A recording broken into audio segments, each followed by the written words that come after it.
Zuhur itu kan biasanya 4 sama asar itu 4. Nah, itu kita kita singkat jadi 2 rakaat. Diperbolehkan katanya. Sedang safar atau dalam perjalanan jauh. Pernah.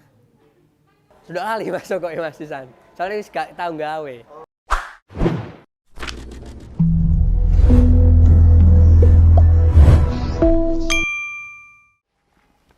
Assalamualaikum warahmatullahi wabarakatuh.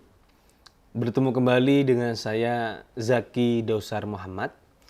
Alhamdulillah pada program kali ini di Tanya Ustadz kita berjumpa lagi. Temu sapa kembali terkait apa hal-hal yang akan kita bicarakan nanti. Mari kita lihat saat ini tentang sholat jamak dan qashar. Mari kita lihat.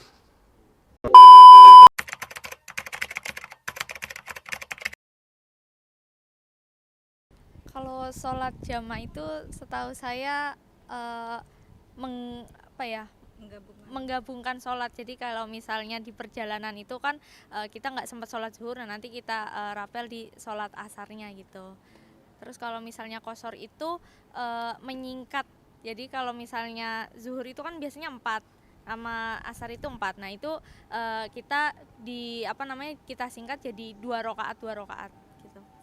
Nah, kalau selama ini yang saya ketahui tentang sholat jamak itu ya, sholat 2 waktu sholat yang dilaksanakan pada satu waktu. Contohnya duhur sama asar, maghrib sama isya, seperti itu.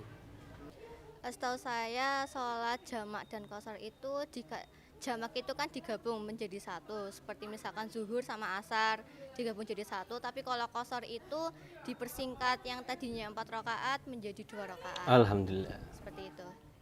Sholat jamak dan qashar itu sholat yang digunakan untuk waktu perjalanan yang jauh.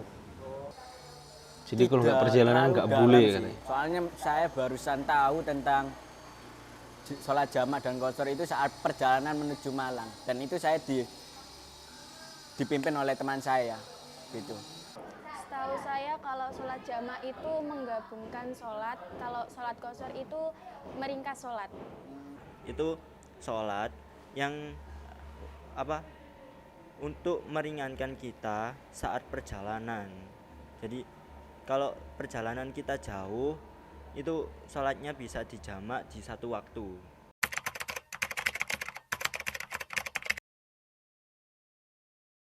Kita diperbolehkan melakukan sholat jamak itu ketika melakukan perjalanan jauh sekitar kurang lebih 80 km ya setauku. Nah, terus itu boleh dilakukannya tuh boleh di duhurnya atau asarnya. Jadi pilih salah satu.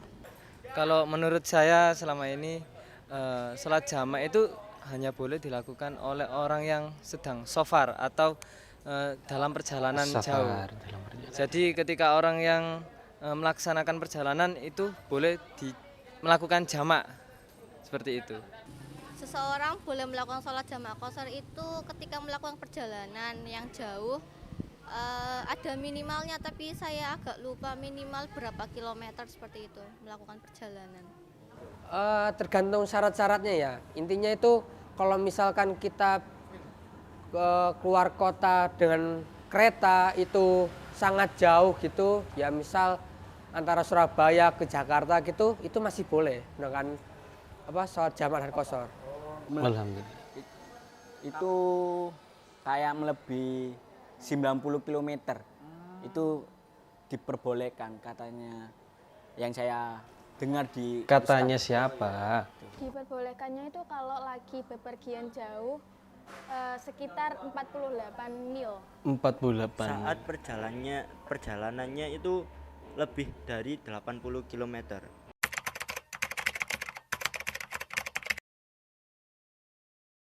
Menurut saya, sholat yang bisa di qashar itu bisa yang ber 4 rakaat ya. Jadi kecuali sholat maghrib, walaupun bisa dijamak tapi tidak bisa di qashar karena ganjil. Alhamdulillah. Seperti yang saya katakan tadi, sholat yang boleh di qashar yaitu sholat duhur dengan asar, maghrib dengan isya, seperti itu.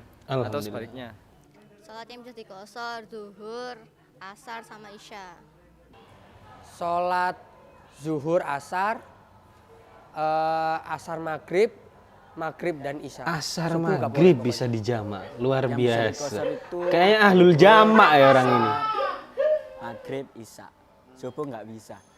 Yang bisa dikosor itu ada sholat yang 4 rakaat, sholat duhur, asar, sama sholat isya. Yang 4 rakaat, duhur, asar, sama isya. Alhamdulillah.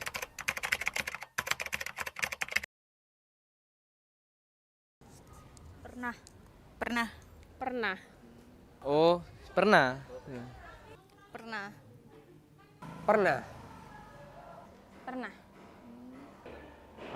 Pernah.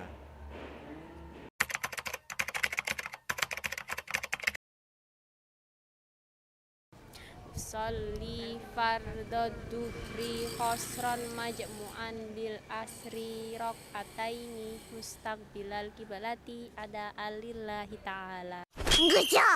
Usolli fardhu zuhri rakaataini mustaqbil kiblati jamak qasar ma'al asri fardhu lillahi ta'ala. Oh, usolli Baca fardhu. HP kalau ini. Gak hafal. Sudah ahli masuk kok ya. Lali kalau ini. Gawe. Katanya pernah salah. Saya kan menggunakan bukan pakai bahasa Arab, tapi pakai bahasa Indo yang saya ketahui. Niatnya saya niat untuk melakukan sholat jamak qasar, duhur, asar, lillahi ta'ala gitu ya. Yang saya ketahui. Itu niatnya husolli fardhu duhri rakaataini majmu'an qasron lillahi ta'ala. Ala lillahi ta'ala. Usolli fardhu duhri jam'at takhiri ma'al asri qasron lillahi ta'ala.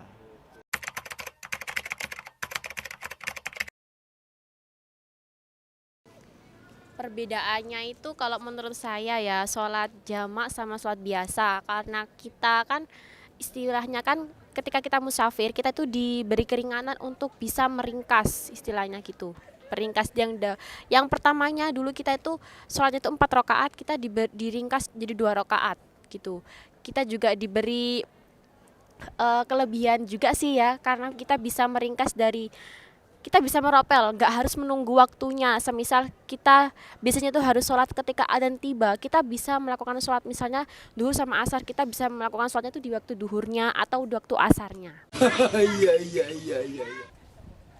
Kalau sholat jamak qasar itu seperti contohnya ya, sholat duhur yang dilakukan di waktu asar ya, ketika waktu perjalanan.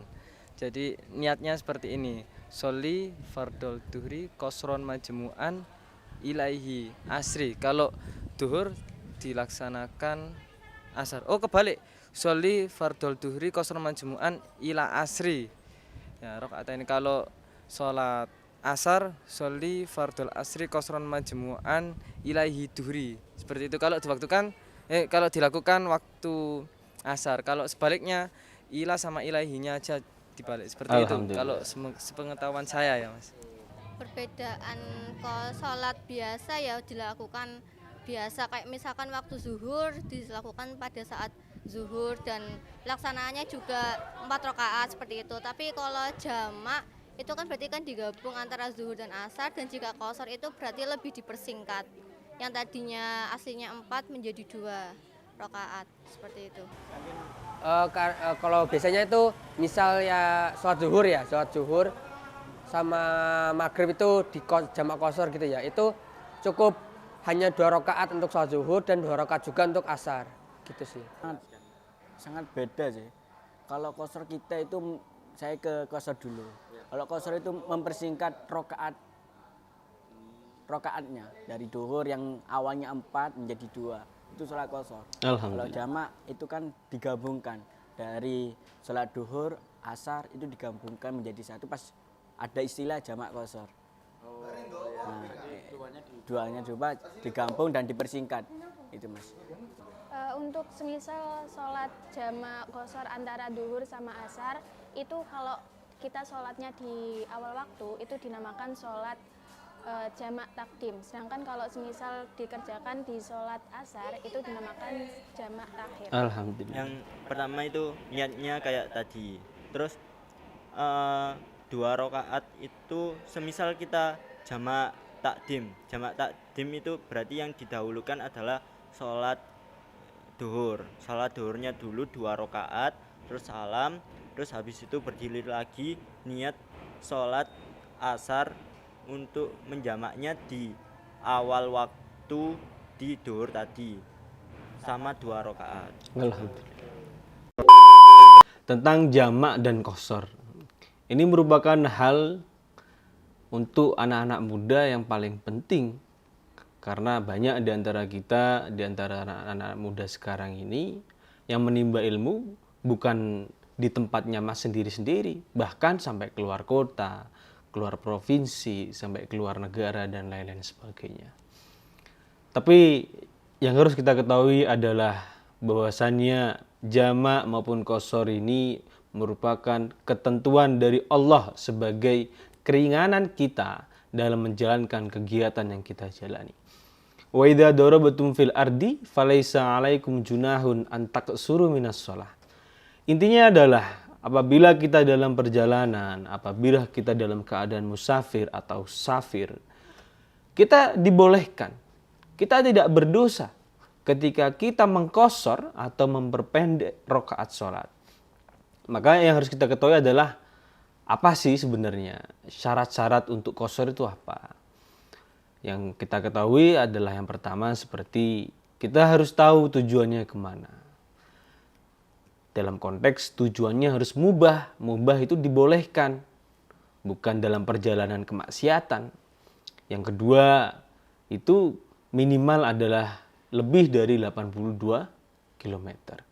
Itu syarat-syarat qashar. Dan yang paling utama adalah sholat-sholat yang berrakaatnya itu ada 4.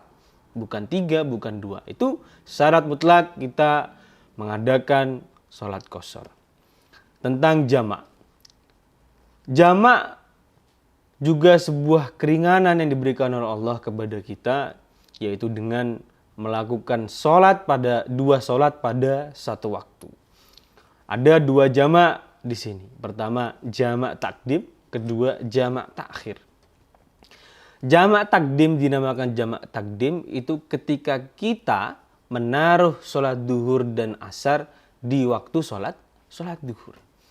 Dan dikatakan jamak takhir ketika kita sholat duhur dan sholat asar kita laksanakan sholatnya di sholat asar. Maka itu yang dinamakan dengan jamak. Tapi yang harus kita ketahui adalah tentang jamak ini, orang yang bisa melakukan jamak ini orang-orang yang memiliki udzur. Ketika kita tidak memiliki udzur ini, maka kita tidak dibolehkan untuk berjamak.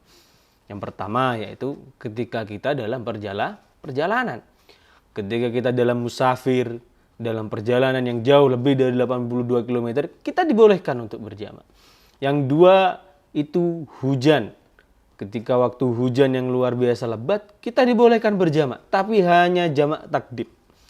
Yang terakhir ketiga yaitu sakit. Ketika kita sakit, kita dibolehkan jamak takdim dan juga jamak takhir. Halayaknya kita pada waktu dalam perjalanan. Itu yang harus kita ketahui bersama. Maka teman-teman semuanya, sahabat-sahabat semuanya, contoh berniat sholat jamak takdim. Usolli fardhu dzuhri majmu'an bil asri jam'an takdiman lillahi ta'ala. Itu adalah contoh dari niat sholat jamak takdim. Tapi ketika kita dalam musafir, habis itu kita ingin mengqashar atau memperpendek rakaat, niatnya adalah usolli fardhu dzuhri qasron majmu'an bil asri fardhu lillahi ta'ala. Itu adalah contoh dari niatnya. Maka yang harus kita ketahui adalah tentang sholat jamak dan takdim itu merupakan perwujudan cintanya Allah kepada hamba-hambanya. Maka halayaknya kita sebagai hambanya Allah, kita harus melakukan apa ketentuan-ketentuan yang telah ditentukan oleh Allah. Maka habis ini tidak ada lagi alasan. Ada yang mengatakan ada jamak los, ada jamak jumbo. Itu nggak ada dalam Islam. Yang adalah jamak takdim dan jamak takhir dan juga qashar. Maka sahabat-sahabat semuanya, mari kita perbaiki ibadah kita. Mari kita selalu tunaikan sholat kita. Bagaimanapun ketentuan-ketentuan ini yang telah ditentukan adalah bentuk dari cinta dan kasih sayang dan rahmat Allah kepada kita semuanya hambanya. Maka halaknya kita yang dicintai harus memberikan timbal balik yang baik. Meskipun Allah sendiri tidak membutuhkan timbal balik itu, tapi kita yang membutuhkan. Maka cintailah Allah yang sekarang kamu miliki. Dan jangan miliki apa yang kamu cintai. Terima kasih, semoga bermanfaat. Wassalamualaikum warahmatullahi wabarakatuh.